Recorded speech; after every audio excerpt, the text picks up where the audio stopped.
أعوذ بالله السميع العليم من الشيطان الرجيم من همزه ونفخه ونفثه بسم الله الرحمن الرحيم. سب سے پہلے ہم حدیث کی اصطلاحات پر غور کرتے ہیں. ہم یہ موضوع حدیث کے بارے میں پڑھ رہے تھے کہ جس کو بیان کرنے والا آدمی حدیث رسول کے اندر جھوٹ بولتا ہو، اللہ کے نبی کا نام لے کر جھوٹ بولتا ہو، ایسے بندے کی حدیث کو من گھڑت یا محدثین کی اصطلاح کے اندر موضوع بولا جاتا ہے. تو اب اس حدیث کے اب پتہ کیسے لگتا ہے کہ یہ موضوع ہے؟ تو یا تو گھڑنے والا خود اقرار کر لے یا کوئی ایسی بات سامنے آ جائے جو اقرار کے قائم مقام ہو، یا راوی جو ہے اس کے اندر کوئی بیان کرنے والا جو ہے اس کے اندر کوئی ایسا وصف پایا جا رہا ہے، مثلا جس خراب روش کے اندر وہ مبتلا ہے، غلط روش اس نے اختیار کر رکھی ہے، اس کو ہی ترویج دینے والی کوئی حدیث بیان کر دے، یا حدیث کے اندر کوئی ایسے الفاظ کے اندر رکت ہو، رقیق الفاظ ہوں، مثلا الفاظ اس کے کمزور ہوں کہ جو کسی عامی بندے کی زبان سے ادا ہو سکتے ہوں، اللہ کے نبی سے ادا ہونا وہ بہت مشکل ہو، ایسی یعنی خراب قسم کی عبارت ہو. تو یہ کچھ چیزیں ہوتی ہیں جن سے پتہ لگتا ہے کہ حدیث موضوع ہے. آج ہم غور کریں گے مزید کہ وہ اسباب کیا ہوتے ہیں جن کی وجہ سے لوگ احادیث گھڑا کرتے ہیں. تو اس کے بارے میں جو یعنی اہل اصول ہیں، اصولی لوگ ہیں، جنہوں نے اصول حدیث جو ہیں وہ وضع کیے ہیں، بنائے ہیں، انہوں نے تحقیق کر کے حدیث پر غور کر کے چند چیزیں مرتب کی ہیں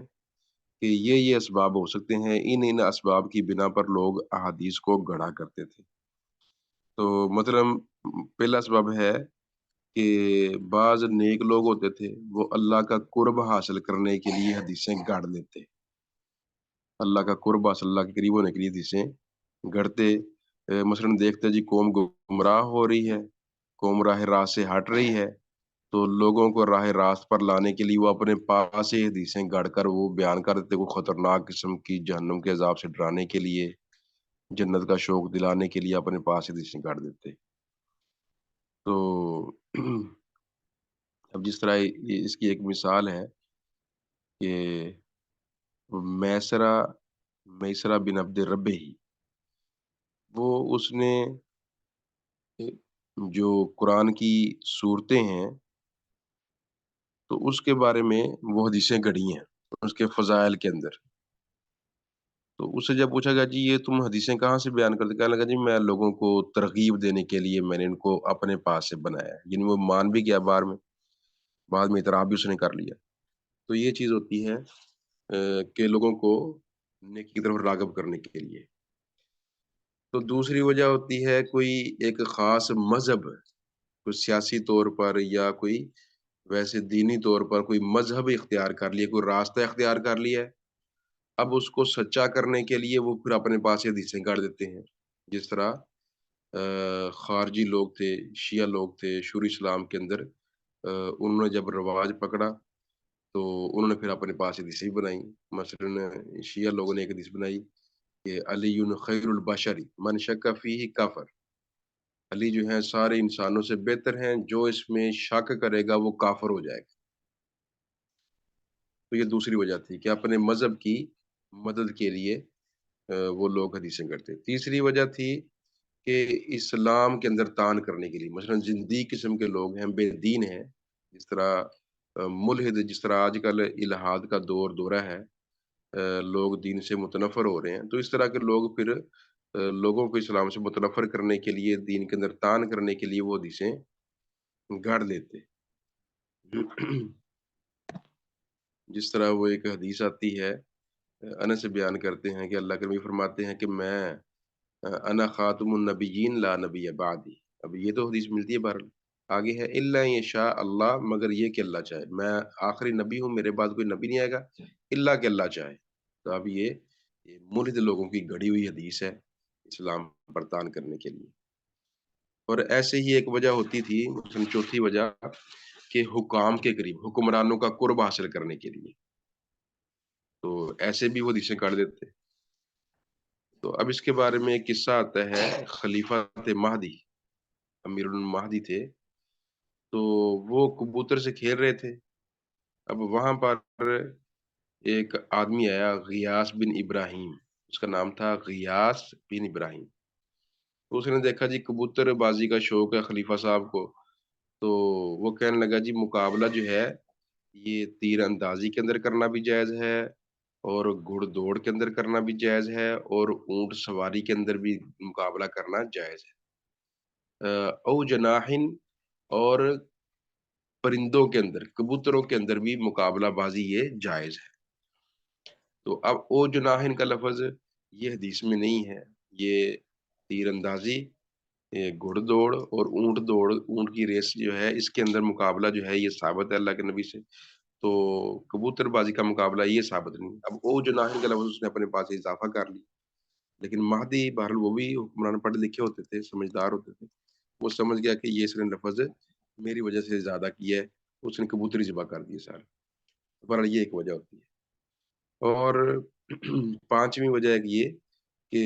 رزق کی تلاش کے اندر بعض قصہ گو ہوتے ہیں، کہانیاں سنا کے لوگوں کو مزیدار قسم کے اللہ کے نبی کا نام لے کر، تو وہ